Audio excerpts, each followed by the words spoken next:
Even though a massive black dog is better than being old Voldy. Voldy. Oh, you done messed up, AA Ron. Buckle up, Buttercup. Welcome to the Night Bus, emergency transport.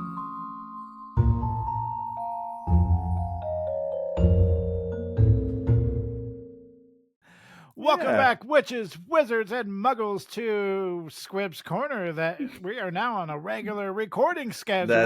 That's right. I noticed before, because I was like, I can't remember the last episodes, and now I can. I didn't realize how long in between we were going. Anyways, yes. I am Jeremiah. And I'm Andrew, and tonight we're coming at you with Chapter 3 of Harry Potter and the Prisoner of Azkaban, The Night Bus, K-N-I-G-H-T, The Night Bus. And just to recap, if you didn't listen to the last episode, Aunt Marge showed up, who is Vernon's sister, and equally as deplorable as Vernon, if not more. And she doesn't like Harry. And Harry doesn't like her, but Harry really needs his Hogsmeade permission slip signed by Vernon. So he's got to be good the whole week that she's there. And he does a great job until the last night. Until the last night, Aunt Marge gets a little too tipsy, starts talking about Harry's parents. You filthy little liar. And Harry snaps. And did a little bit of accidental magic, made Aunt Marge inflate to the point that she was literally lifting off, floating, you will. And Vernon tried to get her, and then her dog tried to attack Vernon, and Harry knew that the whole situation was upsetting. So he said, I'm going to run away. So he goes and he grabs his trunk. He grabs Hedwig's empty cage, because Hedwig has been with the Weasleys for the last week, because Harry knew she couldn't be there while Aunt Marge was there. So he leaves. He runs out, and that brings us to the beginning of Chapter 3, The Night Bus. Word summary.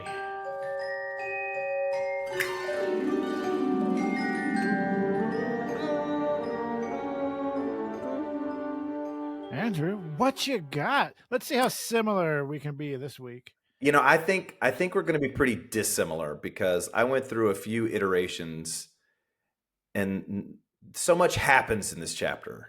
Yeah. So to summarize it, Harry evades punishment like he always does. I mean, that's fitting for to summarize every chapter. Yes. All right. Yes. Yeah. We went different directions on this. Yeah. So mine is the Minister for Magic already being untruthful. A government official? No. This is the first I've ever heard about this. It just does not track. Lies, because we've met Arthur Weasley. Yeah. And Arthur Weasley. Did you see the TikTok that I sent you yet with the guy? If Voldemort had a podcast, you're gonna have to go back and I started listening to it, and he was talking about the government. Saying, I was like, oh. Yes. So we'll run through the 7 chapter notables now, and then we got a special surprise. We do have a special guest. So 7 chapter notables. Number 1, what is that in the shadows? Number 2, the Night Bus. 3, a sign of things to come. 4, Sirius Black. 5, Cornelius Fudge. 6, Harry's surprise punishment. And 7, someone else waiting for Harry. Yeah, those are nice. Harry's surprise punishment. Surprise! Harry. You're not in trouble. Harry. That's right. That's right. All right. So let's see if we can get. Yeah, if anybody wants to be a guest on this podcast, let us know. We're on Instagram. You can email us at squibscorner@gmail.com. This book, we're trying to get as many guests as we can. Let's do it. Yeah, we got a few. Yeah, we got a few that'll be lined up. Yeah. Some fellow Potterheads. Yes. Ah, ah, Oh, ah, oh, oh, oh, oh, oh, uh, oh. Whoa. Uh, Revelio. I that gotta was get a wand. Here we That's go. scary. Here we go. Here we go.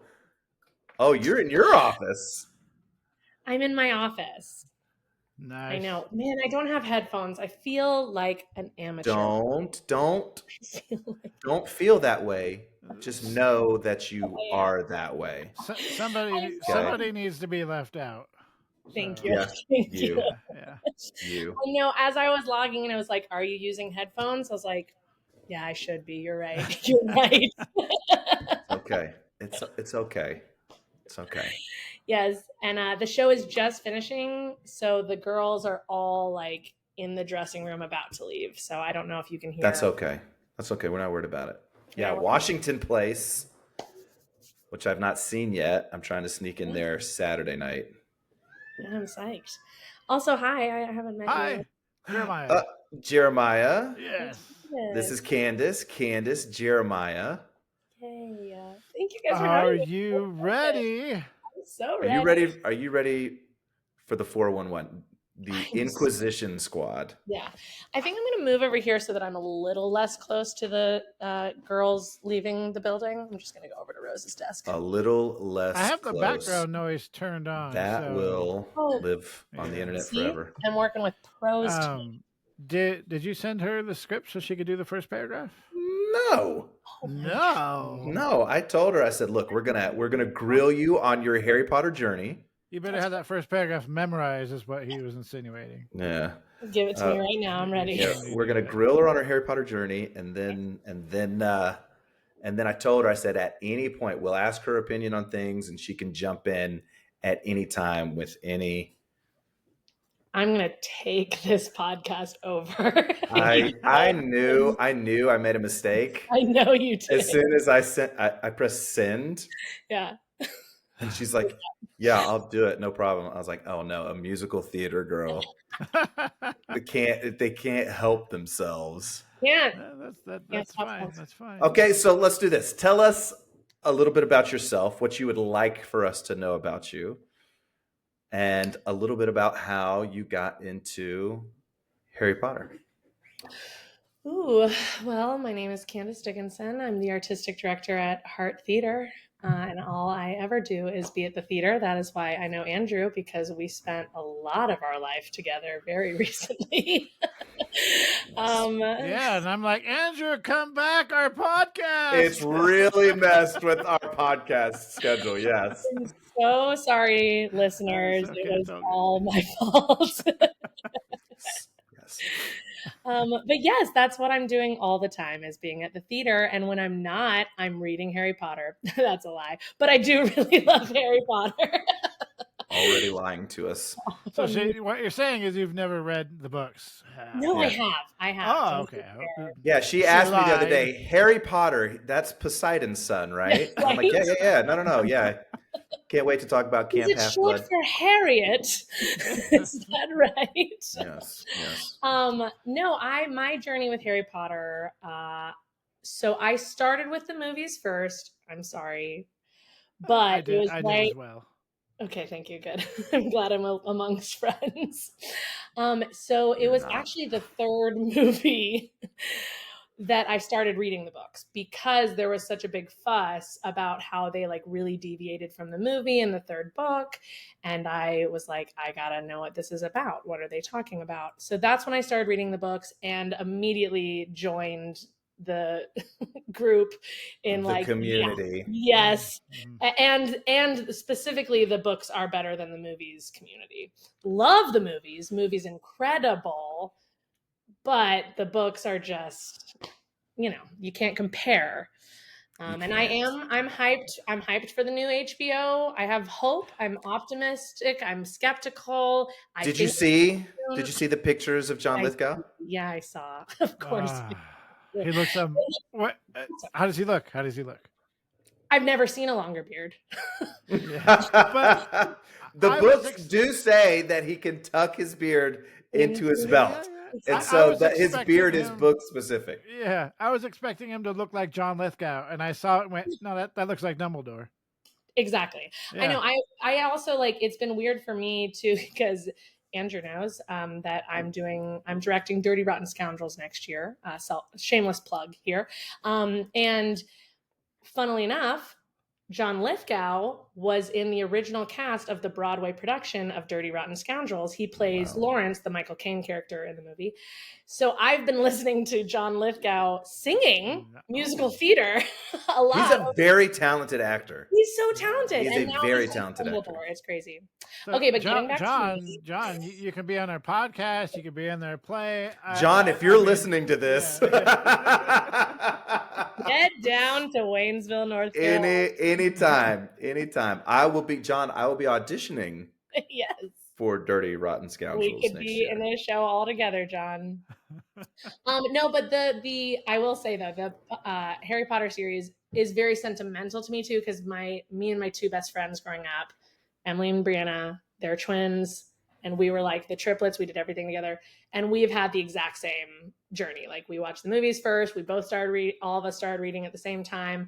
We went to Harry Potter World the first year that it opened, and like to this day, we're still just like sending memes and everything to The each other. Wizarding World of Harry Potter. Absolutely.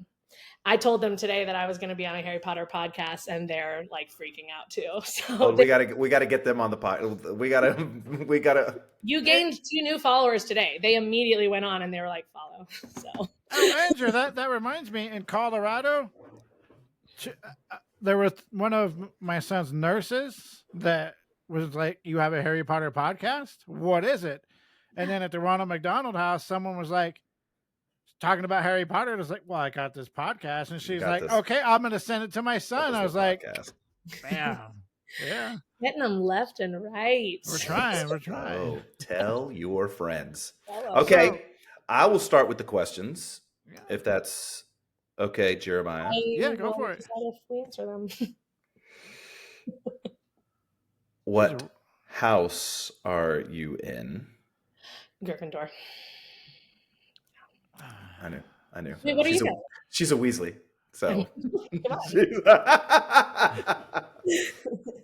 I am also a Gryffindor.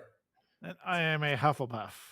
Yes. And that's okay. We listen and we do not judge. There was one time Andrew was starting to talk crap about Hufflepuff just to see if I was paying attention. And I'm over here. I put it in his script, and he almost Ron Burgundied the whole thing. It was amazing. I was so happy. So you're trying to see if I'm paying attention, huh? I wasn't. You got me. Like a true Hufflepuff. True Hufflepuff. Oh. Okay, so you're in Gryffindor. Okay, so you said you've gone to the Wizarding World of Harry Potter. You've read the books. You prefer the books over the movies. I do. Check. I envy people that watch the movies first and then read the books. I've told Jeremiah this. Really? One of my favorite movies is The Count of Monte Cristo with Jim Caviezel and Richard Harris. Richard Harris obviously played Albus Dumbledore in the first 2 Harry Potter films. I love that movie. And then I read the book several years later, which it's a gargantuan of a read. And it is so different. So different from the movies. Well, it's kind of nice to be able to picture the characters and hear. Well, and you can picture the characters, but it's almost like I view them as 2 separate movies, or 2 separate stories. I love the movie and I love the book. But when I read a book and then I watch a film, and if it's You're just looking for all the comparisons the whole time. That's the thing. I have watched the Harry Potter movies, all 8 movies, maybe 2 or 3 times. I can't. Now there are amazing scenes, and Jeremiah knows this. I think Snape's memory sequence. Stop it! It's the best. I mean, just get me absolutely love it. Any Harry Potter questions you've got? She did a pretty good job. Yeah, outlining everything. I always ask everybody, who's your favorite character in Harry Potter? I don't know why I haven't thought about that before. It's a hard one. Because I liked him all. I have a soft spot for Ron. Ron's like, Oh, okay. yeah. Ron is my gut reaction right now, is to say Okay. that. Movie Ron is garbage. Book Ron is so much better than movie Yeah, Ron. yeah. They give Okay, yeah, all yeah. of But they give all how of dare you Ron's say he's garbage? I can agree that the book is better, but compared to the book. okay, well you didn't say that. Like in the movies, they give all of Ron's best lines to Hermione. Yeah. Yeah. And they make it sound like he's just this fair weathered Comic friend. And relief yeah, guy, yeah. It's like, look, Ron was actually a legitimate character in the story, so don't downplay my guy. So let's go the opposite direction. Least favorite character, and you cannot pick Umbridge. Well, thank you. That is Then I pick Dolores. Easy. easy. Least favorite, And I'm going to urge you not to pick Gilderoy Lockhart either. I know that's the easy second one as well. They're both come on. very annoying. God, this is gonna be so. We should have her on more often. Draco Malfoy, guys. Oh. I'm being controversial today. Yeah, I don't care. I think. Okay, hold on. So let's distinguish, because we've had this. Your least favorite as far as, oh, I hate them, or your least favorite is like, oh, I don't think they were a good character. I'm not interested. He's annoying to me. It's surface level to me. I'm not here for the struggle. I'm not here for the arc. Controversial. I told you about it. Was you've gave two answers I've never heard before. I've had this conversation. I did not like the Harry Draco arc. I think it could have been done better. And I think it will. I hope so. Do it, Yeah. Jimmy. I Do it. hope so. So that being said, let's get into the first paragraph, Andrew. Oh, you want to actually do the episode? Cool, that's cool. I think we should. I don't know. All right. So remember, Candice, you have license to jump in anytime, interject, put your I thoughts will out right now. there. I'm doing it right now. Good. What opinion would you like to share? No, I'm not. I'm so sorry. She doesn't want to do the chapter. She just wants to keep talking. That's right. I like being with friends. All right. First paragraph, chapter 3, The Night Bus of Harry Potter and the Prisoner of Azkaban. Harry was several streets away before he collapsed onto a low wall in Magnolia Crescent, panting from the effort of dragging his trunk. He sat quite still, anger still surging through him, listening to the frantic thumping of his heart. Oh, powerful. First paragraphs are usually a good setup. Yeah. So here we are. Harry's left the Dursleys, now out and about on his own.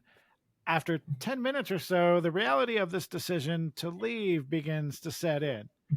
He's all by himself, nowhere to go, and he had just performed, though it was accidental, magic outside of school. And in my opinion, on 3 different occasions. I mean, it's not the first. Yeah. No, 3 different occasions just now. Yeah. Wait, what do you mean?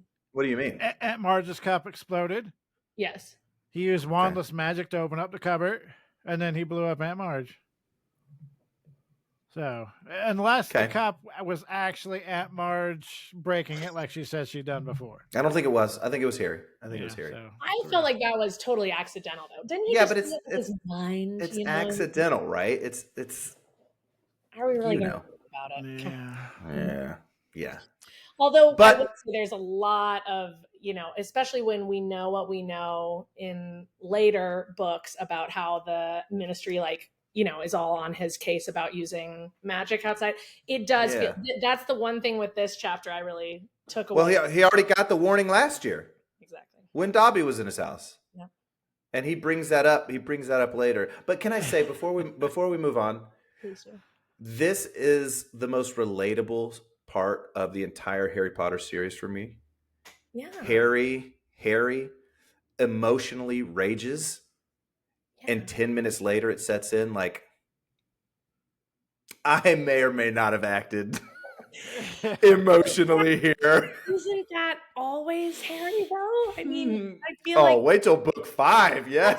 but good on him. Good on him to leave and not stay and exacerbate the issue. Sure. maturity. So, thinking he's going to be expelled for doing magic, he plans to use magic to help him get out of his current situation. He'd make his trunk light as a feather, tie it to his broom, and fly to London, all while wearing the invisibility cloak that I would like to think he probably doesn't even have with him. Because why? I'm so happy has it with him. that we're now mentioning the invisibility cloak in chapter 3 and not chapter 12 and 13 like we did the last book. Yeah. So he opens his trunk to grab the cloak, but then he senses something. He looks around, but sees nothing. He then looks back in his trunk again, but he senses something again. I remember reading this for the first time. Yeah. And being like, oh, is it Voldemort? Like just like he opened his door and there was already somebody on his bed. Yeah, what? At the beginning of book 2. I'll be in my room, pretending I'm not there, doing nothing, pretending I'm not there. And he opens his door, but there was already someone in his room. Who? Oh, Dobby. That's a house elf. Okay, cool. So now he's run away. He's in the middle. It's the middle of the night. He's got nowhere to go, and yet he senses something in an alleyway. In the dark. It's Voldemort. It's Voldemort. It's terrifying, whatever it is. You can't trick me. So he looks up and he sees something standing between two of the houses. Obviously, it's dark out. He can't make out what it was. It wasn't moving. So what does he do? He thinks he's already expelled for doing magic. So he pulls out his wand and whispers, Lumos. And chapter notable number 1, he sees the hulking outline of something very big with wide, gleaming eyes. Startled, Harry steps back, trips over his trunk. As he falls backwards, he loses his wand and reaches out, and all of a sudden he hears a loud bang. This is what the book says. A second later, a gigantic pair of wheels and headlights screeched to a halt exactly where Harry had just been lying. They belonged, as Harry saw when he raised his head, to a triple-decker, violently purple bus, which had appeared out of thin air. Gold lettering over the windshield spelled, chapter notable number 2, the night bus. And I have been to the night bus in Orlando, Florida. I have the night bus Lego. So I am the night bus. How about that? Yeah, there we go. I think when it was in your head. Yeah, but then then you said it out loud and everyone's like, no. I don't think this is a children's book. So I did look this up because the conductor comes out and he says, "You called for us, right? You raised your wand hand," and that got me thinking.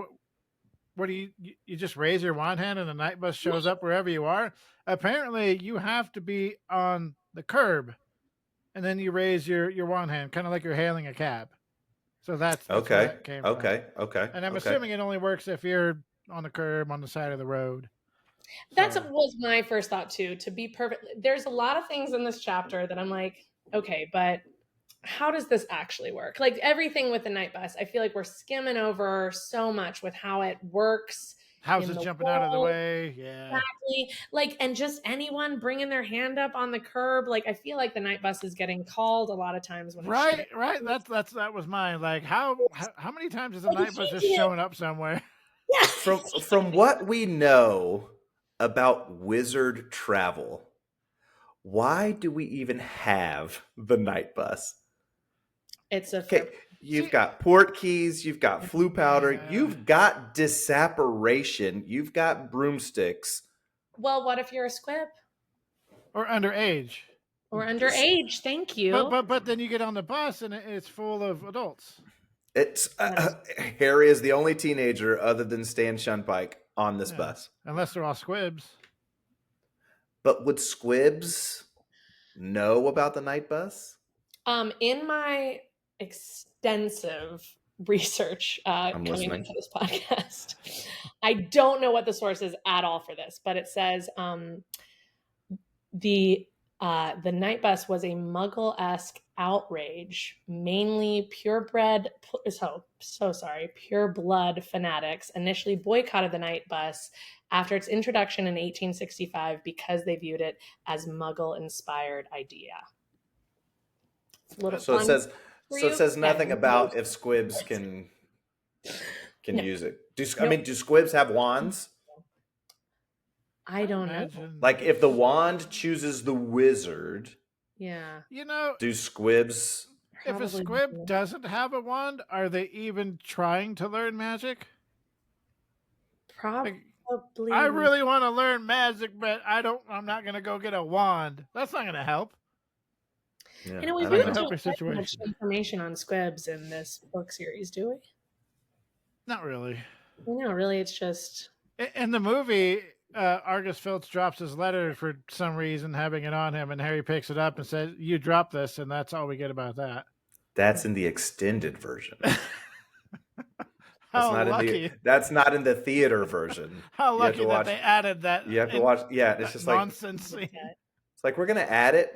It's like, but that's not even how it happened in the book. Why would you add it that way? All right. Back on track. yeah.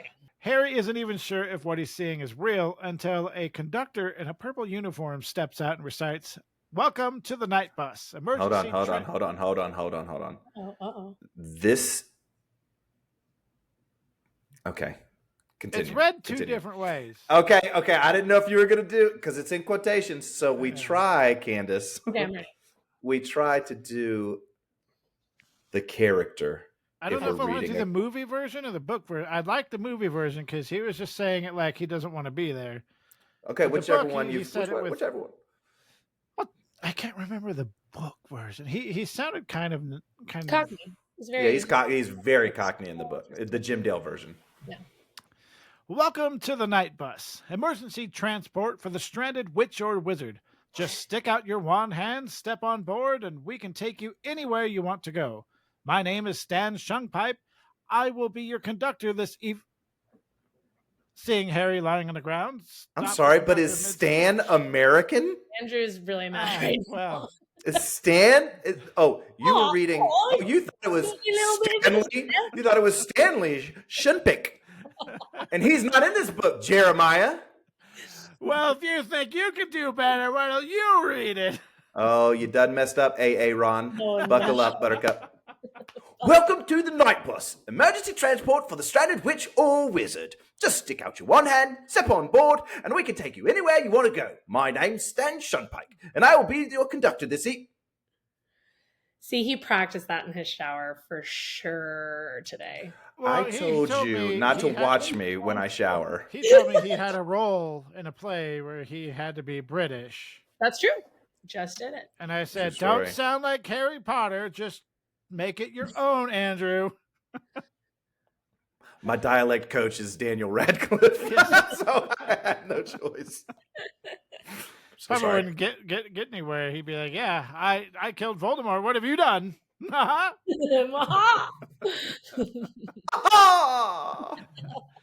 Seeing Harry lying on the ground stopped the conductor mid-speech. Harry notices that Stan is still a teenager. Harry, remembering why he had fallen over, turns to face the alleyway. He didn't see anything, and neither did Stan, who inquired what they were supposed to be looking at. Yeah, what are we looking at? Chapter notable, I think it's supposed to be number 3, right? It's actually number 1 continued. Remember, chapter notable number Okay. 1 was what was hiding in the shadows. All right, there we go. There was a big black thing, said Harry, pointing uncertainly into the gap. Like a dog, but massive. It's like I don't even know who you are. Is Candice intimidating you? This has never been a No. problem before. I did not see the quotation marks. Are you getting performance anxiety? Also say the Dobby doll behind you that's just staring. Oh, Dobby stares. Oh my god. Dobby's every time we do a podcast, Dobby looks at me like, "Don't mess this up." I know. I'm like, it's in my soul right Don't mess this now. I also can't do a good Harry. That's why I usually give you those parts. I get it. Yeah, But I'm not bailing you out this time. It's time you. Buttercup. Let's see. There was a big black thing, said Harry, pointing uncertainly into the gap. Good. There you Like go. a dog, but massive. Yes. Even though a massive black dog is better than being old Voldy. Voldemort, Voldemort, oh Voldy, Voldy, Voldy, Voldemort. Dumbledore! I don't think it made any of the readers feel better that it just happened to vanish. And Yeah, I honestly, don't like that. my first thought, if I were Harry seeing the eyes, I would go, Dobby, what are you doing? I would just assume it's Dobby again. Oh man, impromptu pop quiz. I'm sorry, you did this to yourself. We did the music. Where's the music? Ah, play.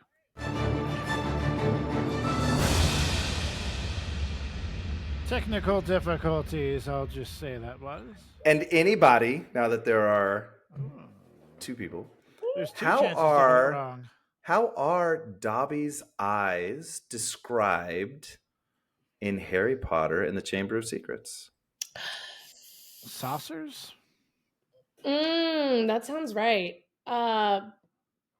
Blue bulbous. I have no idea. I'm guessing. Blue orbs? Let's go with green.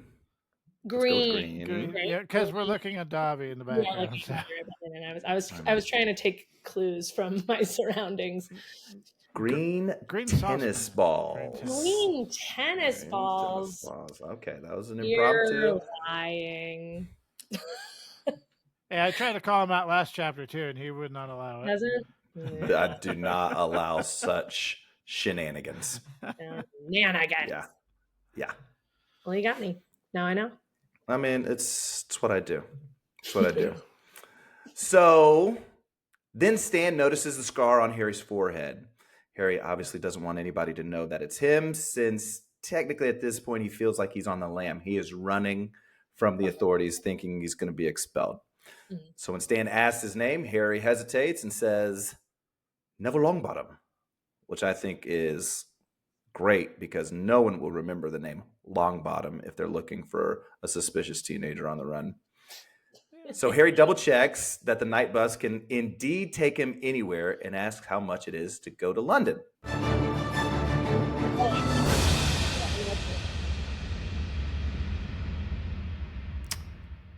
Harry asks Stan Shunpike how much it costs to go to London. Stan gives him 3 answers. Can you give me all 3 answers? I can. Please. 11 sickles. 13 sickles if you want hot chocolate. 15 sickles if you also want a hot water bottle or something like that. Is there more to the 15? And a kiss on the forehead.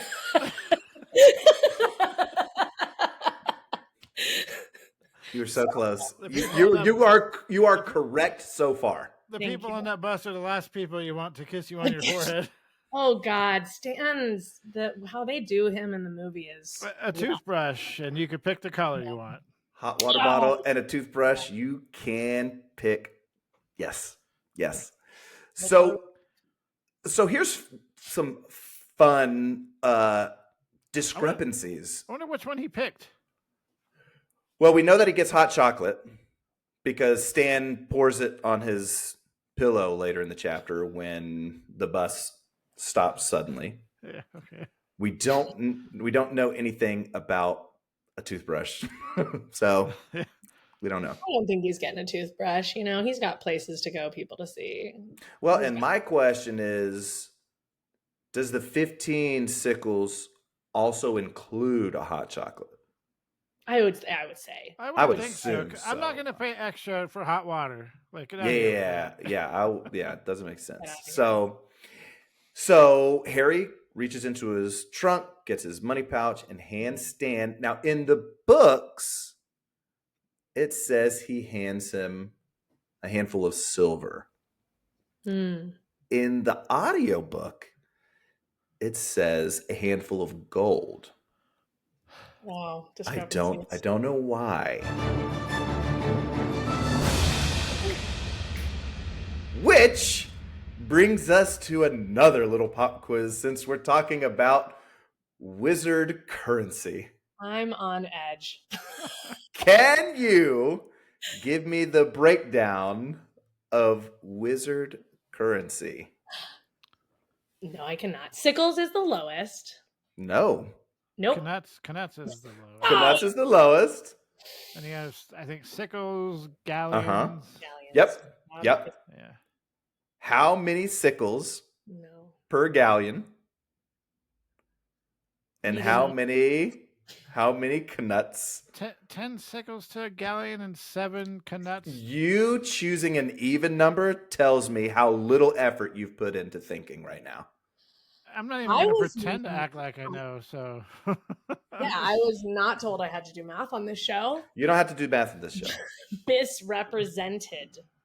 I'm going to go with 6. Again, an even number. Thanks for playing. Okay. 7 and 11. I'm going to say 17 sickles sickles into in a galleon. and 13, 11, 10, 29. 29. 29 canuts in a sickle. Got it. She got it. Yeah.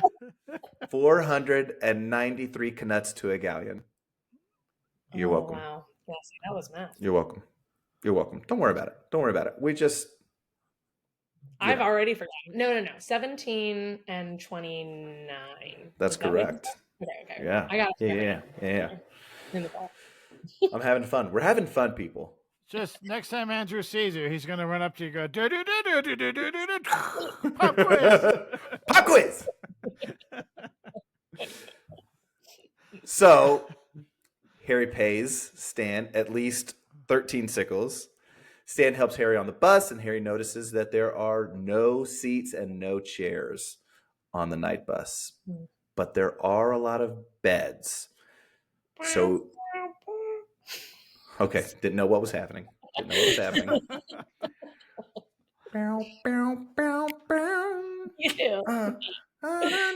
you, darling. Okay.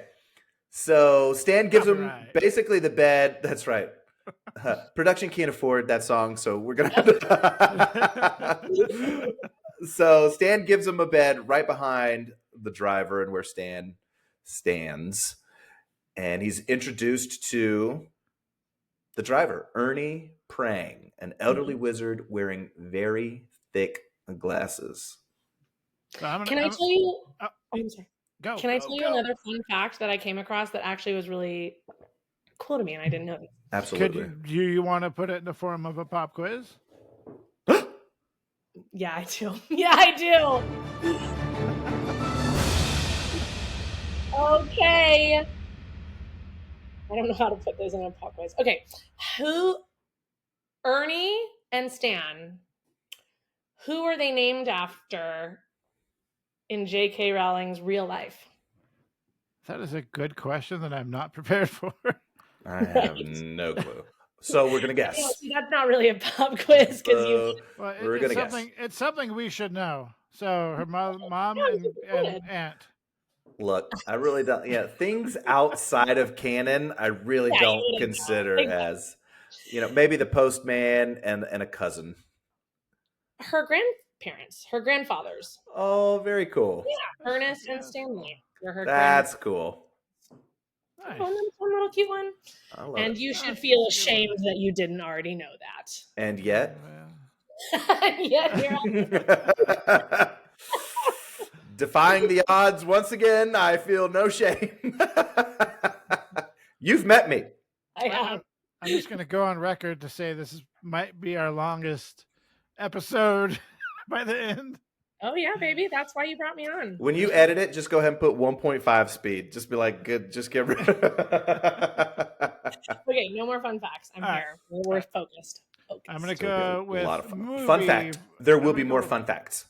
Probably, yeah. I'm going to go with movie version here. What kind of an accent does he have?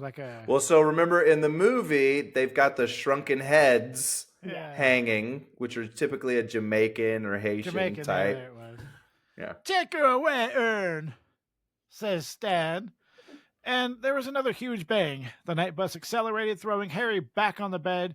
He sat up and watched as the bus flew past everything outside. Harry asked Stan why the muggles don't hear the bang. Then Stan answers, well, here's how J.K. writes his response. Chapter notable number 3. Them? I lost it. I believe in you. Them? Whatever. Said Stan contemptuously. Oh, no! Okay, it's too much. Don't listen properly, do they?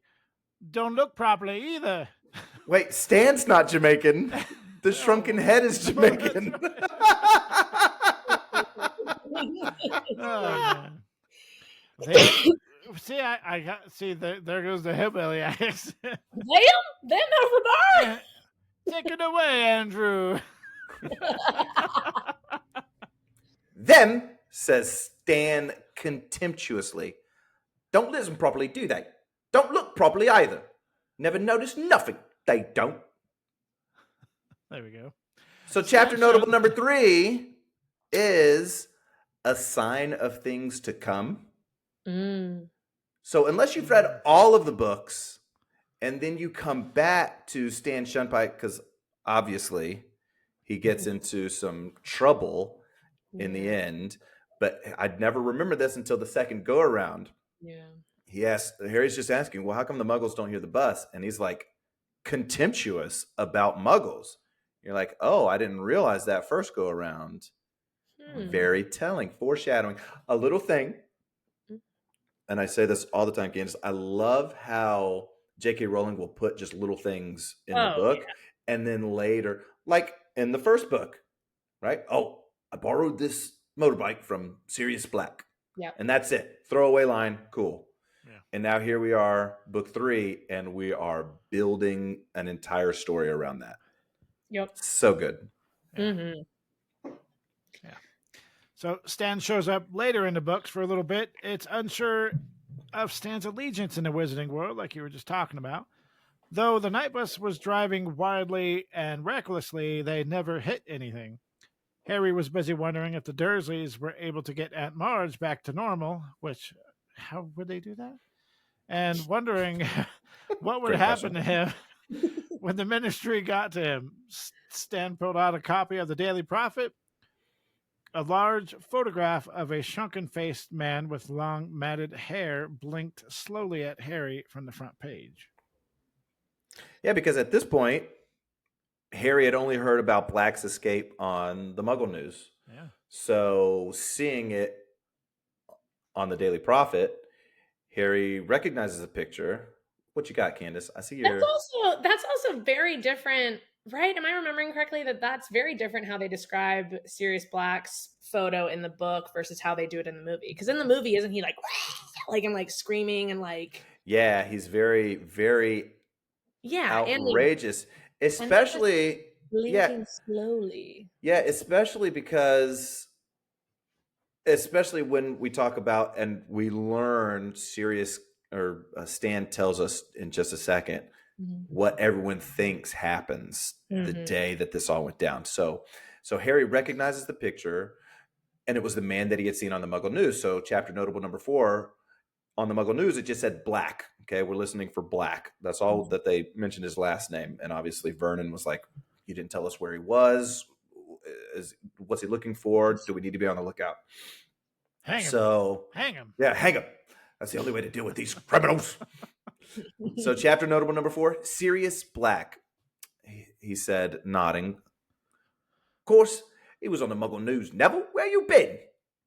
He hands the paper to Harry, and then Harry reads from the Daily Prophet. Black still at large. Sirius Black, possibly the most infamous prisoner ever to be held in Azkaban Fortress, is still eluding capture. The Ministry of Magic confirmed today. We are doing all we can to recapture Black, said the Minister of Magic, Cornelius Fudge, this morning, and we beg the magical community to remain calm. Fudge has been criticized by some members of the International Federation of Warlocks for informing the Muggle Prime Minister of the crisis. Well, really, I had to, don't you know, said an irritable Fudge. Black is mad. He's a danger to anyone who crosses him, magic or muggle. I have the Prime Minister's assurance that he will not breathe a word of Black's true identity to anyone. And let's face it, who'd believe him if he did? While muggles have been told that Black is carrying a gun, a kind of metal wand that muggles use to kill each other, the magical community lives in fear of a massacre like that of 12 years ago, when Black murdered 13 people with a single curse. And I looked it up because it describes Black as like laughing hysterically afterward, and it's because when you just get so overwhelmed and stressed out and lost, you just start laughing. That's pretty much why he was laughing. Oh, for sure. He just didn't know what to do with himself. He's little maniacal, crazy laugh there. So, and I think that well, I mean, are we like trying to not do spoilers? Like, are we allowed to talk about things? No, we're good. Yeah, spoilers are fine. Yeah, spoilers are fine. Well, because then obviously once you find out too that like it was the whole thing with oh my god, Pettigrew. That see, that's my thing. Yeah, is like he's like, oh, and this guy is still gonna get away with it. Well, it's another loophole. Like, why wouldn't you make Dumbledore the secret keeper? Yeah.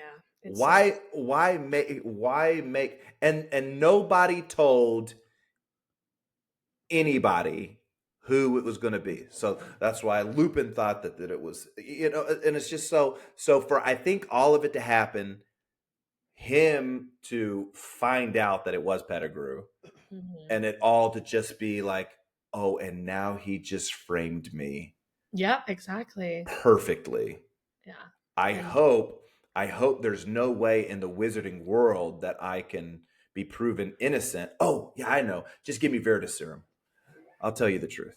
Exactly. Yeah. Well, we like to call that stuff gray areas. Yeah, that's one word for him. So Stan tells Harry that Black was a big supporter of you-know-who. Stan and Ern didn't appreciate that. He said that Black was very close to you-know-who, even thinking that he would be second in command when you-know-who took command. But when Harry Potter defeated you-know-who, man, you put that in here a lot. That's because Harry, if you remember the scene, Harry says, "Oh, Voldemort," and Stan and Ern were like, "Don't do that." It says even Stan's pimples went more white, which I did not like that. I did not like that at all. I threw it up a little bit. And all of his followers were being tracked down. Sirius Black wouldn't come quietly. They cornered Black in the middle of the street full of muggles, and Black took out his wand and he blasted okay. You're doing great. Continue. Black took out. Okay, I see. Black took out his old wand and he blasted Alf the street apart. And a wizard got it, and so did a dozen muggles when what got. Jesus Christ.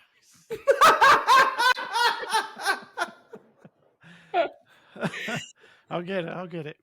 You're doing it. Let's see, where does it start? Okay. Black took out his old wand and he blasted Alf the street apart.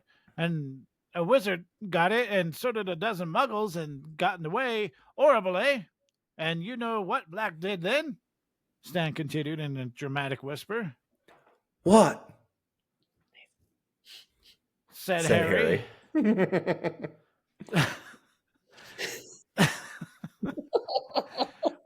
Laughed, said Stan.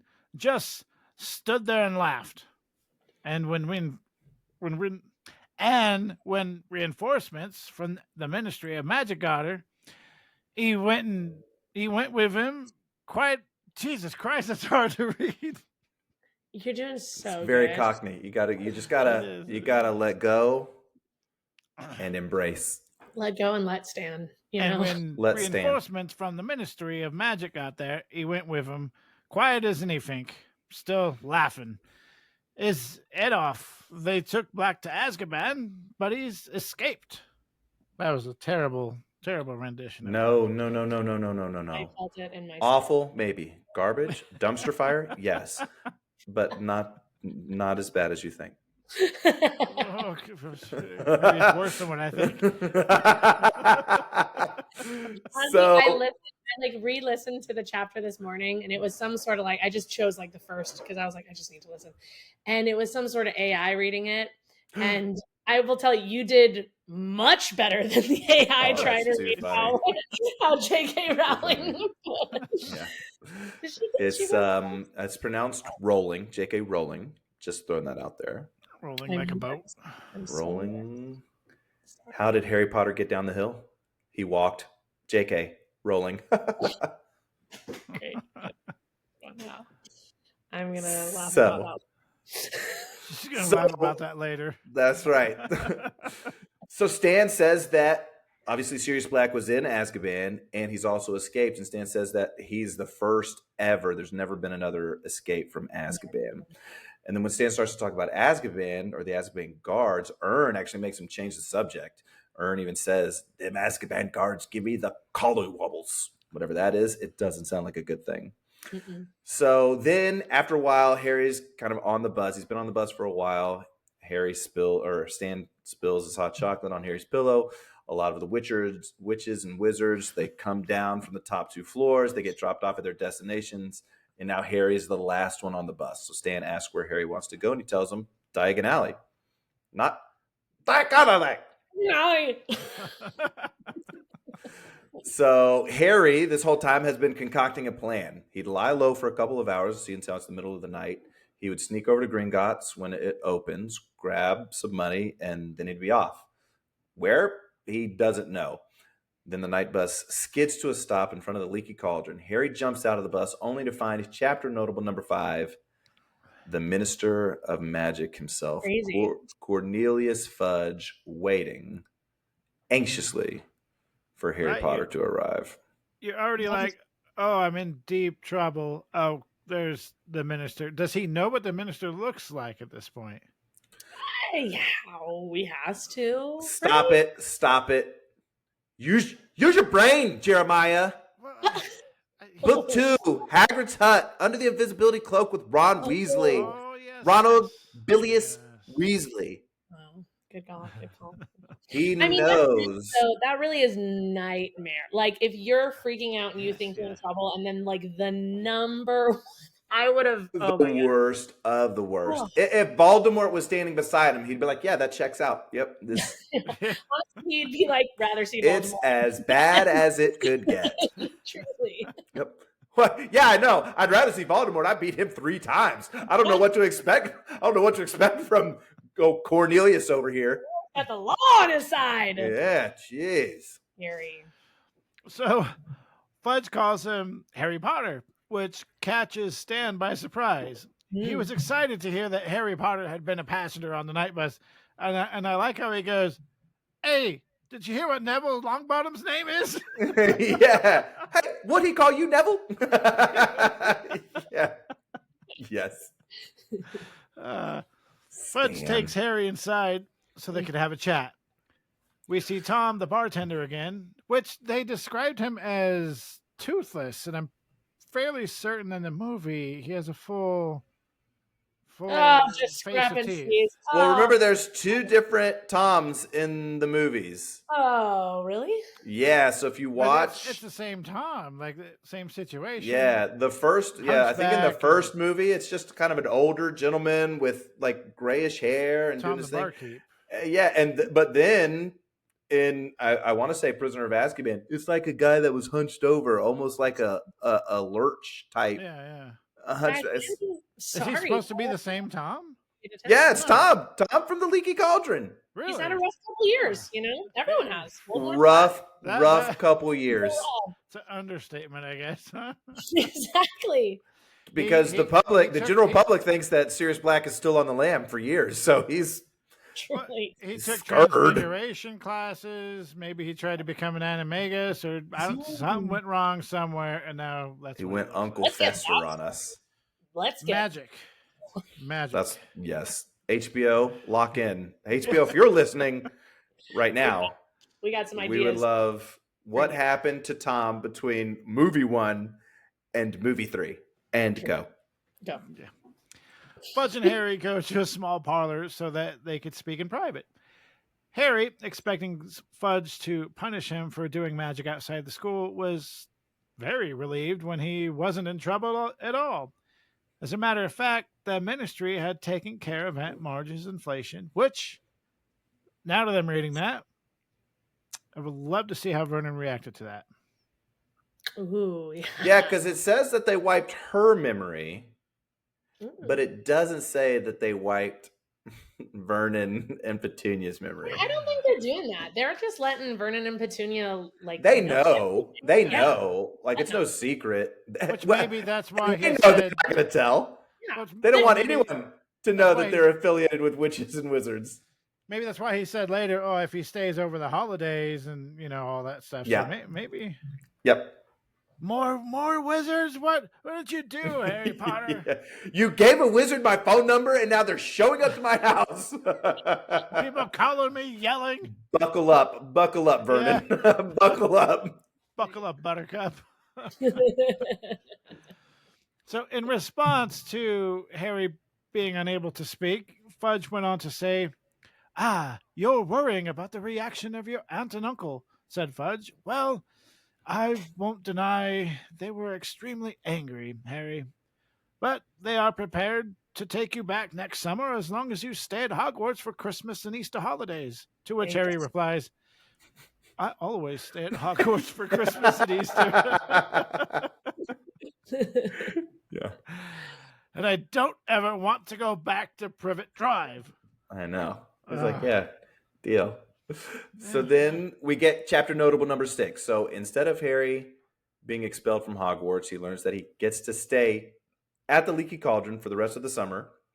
He's got 2 more weeks. In fact, Fudge was very dismissive of the accidental magic at all. Harry reminded him that last year he received an official warning just because a house elf smashed pudding in his uncle's house, and that the Ministry of Magic said he'd be expelled from Hogwarts. What a terrible thing to happen. You broke a cake. Maybe they were mad about the cake. It was the hover charm. Yeah. And Fudge then reacts awkwardly to this. Yeah, well, circumstances change, Harry. We have to take into account, well, in the present climate. Surely you don't want to be expelled. Of course Which I again, don't. Knowing what we do in the future, it's like, yeah, circumstances do change, Cornelius. Oh, Cornelius pulls a 180 on us. Oh my God. Yeah. It's almost like he's a politician. It did. I never said that. It did. Like reading this, I was just like, because I think I had just told you, Andrew, I literally had just watched the 6th movie.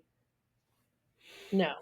Order of the Phoenix. You told me that you had watched Order of the Phoenix. And so I just saw that. And then reading this chapter, I was like, this little. He's a shapeshifter. Yeah.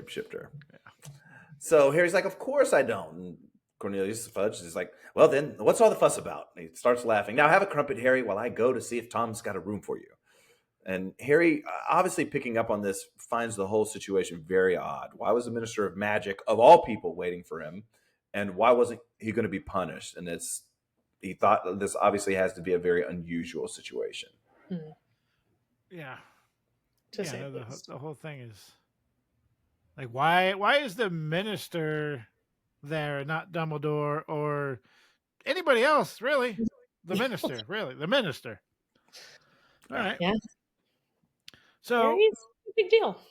Fudge came back in and told Harry he'd be better staying in room 11 and that he was not to enter Muggle London at all and that he should be back in his room before dark every evening. Fun. Oh, I'm not in trouble. Wait, am I in trouble? But he gets to go to Diagon Alley every day though. Yeah. So he just can't go to Muggle London. Yeah, I think it's best of all possible outcomes. What am I looking for in Muggle London? I was going to say, he's like, okay, sure. Yeah. Okay. Yeah, absolutely. Yeah. Harry asked Fudge if they've had any luck finding Sirius Black, and he got very nervous that Harry even knew about Sirius Black. He tells him that they haven't found them yet, and that the Azkaban guards have never yet failed, and they're angrier than I've ever seen them. Harry then tries to ask Fudge if he'll sign his permission for him to go into Hogsmeade next term, and he declines, which he's not the first one to decline this. The minister leaves, and Harry follows Tom to his room, where chapter notable number 7, Hedwig, is waiting for him. Tom leaves. Harry sat for a long time petting Hedwig and could hardly believe what all had happened that evening and that he wasn't expelled. Even better than that, he now has 2 Dursley-free weeks to enjoy at Diagon Alley. He then lay down and went to sleep. What an emotional roller coaster, y'all. Yes. This chapter.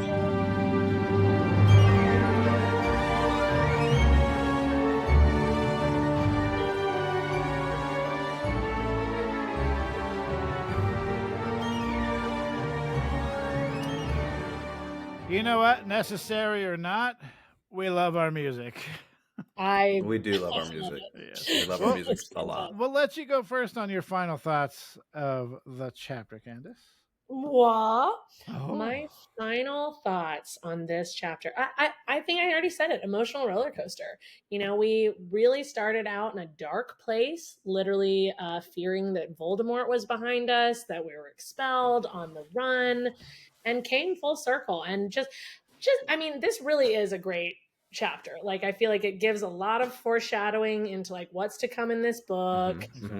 It sets up a lot, like just what you were saying about like the why is the minister there, why is this such a big deal, like all of this. It's just really setting up these seeds of doubt and like everything in the reader. Well, so we do what's called 7-word summaries, and my 7-word summary was the minister for magic already being untruthful.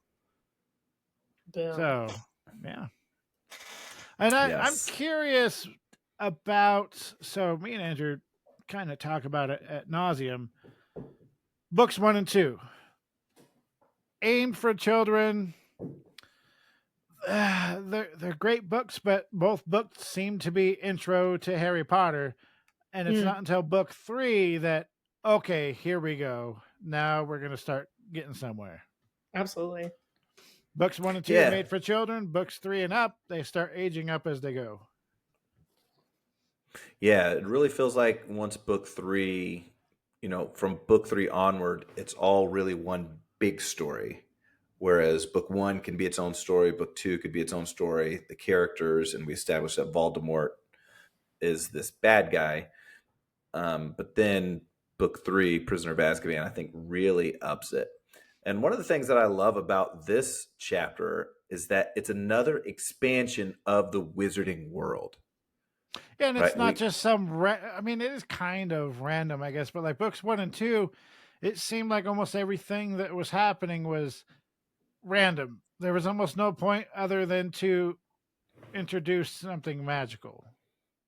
Yeah, she was. I think books 1 and 2, while the stories were great, she is establishing different parts. We love Hogwarts. We love the Forbidden Forest. We see Nocturnality. We see Diagon Alley, and even in this chapter and the next chapter, we've been in the Leaky Cauldron before, but we were just passing through with Hagrid to get to Diagon Alley. Now we're back at the Leaky Cauldron, but now he gets to stay in the Leaky Cauldron. So now it's, you know, it's, and they describe it a little more in chapter 4, but chapter 4 being titled The Leaky Cauldron. So we do learn a little more about it. But yeah, it's an expansion, and I love, Candice, I'll loop you in. So we talk about different fan theories and different things. There's a awesome theory out there that Hedwig is an animagus. I heard you talking about this. Yep. The podcast. You listened to the podcast. Yeah. She actually listened. She listened. Yeah. Beloved of hundreds. So Hedwig showing up like this. Yeah. It's one of those like, she sticks around. She might have taken. I've heard that theory before, and I like that. That's like, I love it, especially knowing it, because the first time that I read that Hedwig was an animagus, there was really no specificity to the character, and I was like, oh man, it would have had to have been somebody. It would have, like, like Lily's best friend. Yeah, something like that. Right, Lily's best friend, and she would have been a part of it all. And It does make Dumbledore. sense because Hedwig's not like other owls. She's not a normal owl. Yes, she's a cool owl. Yeah, she's not. Yeah. So her being there is like, It's beautiful, honestly. Yeah. All right. So thank everybody for wait. Whoa. I didn't ask you for my 7-word summary. Do you have a 7-word set? Oh, It's gonna just be about the night bus. Do you want the music? Do you want the music? No, I can't handle the music. Oh, come on. You can't. Are you ready for this? You can't. Wait. You can't handle. You can't handle the what? Oh wait. You got the 7-word summary music. Do I do over the music or do I wait? I'm just feeling it. Oh yeah. You're welcome. So it's just gonna be just about the night bus, Cool. and I'm gonna say, what is physics? Who cares? It's magic. The chapter is the night bus. So it being just about the night bus is perfect. Yes. I got some problems with with houses moving out of the way. We didn't get into that, but magic. Magic. Who cares? Magic. Yeah. That's the go-to answer when there's no logical explanation. Magic. Yes. And I will say this. Knowing what we see from Dumbledore and Voldemort in later books, him killing 13 people with one curse, who cares? Is just 13. It's like people are like, oh yeah, he killed 13 people. I've seen Voldemort and Dumbledore destroy the Ministry of Magic. Yes. It's so true. It is true. It's like, what about that was so crazy? But I guess it is crazy. I mean, I don't know. You know what they say? The most powerful spell in Harry Potter is yes. But it's also good. We get a great little story pick up from this where it says 13 people, one of them was a wizard, and 12 of them were muggles. So that right there starts it's so true. Yeah. Another little storyline. So she's just so good. So good. I mean, it's why everyone is obsessed with it, because there's so all good. the nuggets. Yeah. I'd like to see the dialogue of Hermione correcting the pronunciation of yes. Just like, no, it's not it's Yes. Like, what are you trying to? Is it one of those nasally words that you're trying to get out? Is that why you're having a problem there? That's okay. You just destroyed everything. You didn't hurt anybody. So good spell, isn't it? Yeah. So, do you have any social media or anything you would like to plug? Oh wow! Just come to Heart Theater if you guys are in Western North Carolina. We're the best theater around, baby. You'll maybe see me and Andrew on the stage. And you better bring a Squibs Corner sign. Who said that? You better. That's right. That's it. My whole life is theater. I don't need to plug anything for myself. Hearttheater.org. Yes, hearttheater.org, baby. There we go. I'm hoping to make next year's pamphlet. Oh, I don't think you did. I did. I like it. Spoiler alert. Did not hurt my feelings at all. Well, join us next time while we cover Chapter 4, The Leaky Cauldron. Don't forget to follow, like, share, subscribe with all the Potter fans. Spread us around everywhere that you can. Go ahead and sign us out. Remember, the world isn't split into good people and Death Eaters. Squibs Corner is hosted by Jeremiah Lobaugh and co-hosted by Andrew Beecham, myself. We would love to hear from you, so drop us a rate and review. To inquire about being a guest, or if you have questions, comments, or just want to give us your Harry Potter story, email us at squibscorner@gmail.com. To watch Harry Potter merch unboxings, follow Jeremiah's YouTube, Accio Potter Guy. Lastly, you can leave us a voice memo and follow us on Instagram at Squibs Corner Podcast.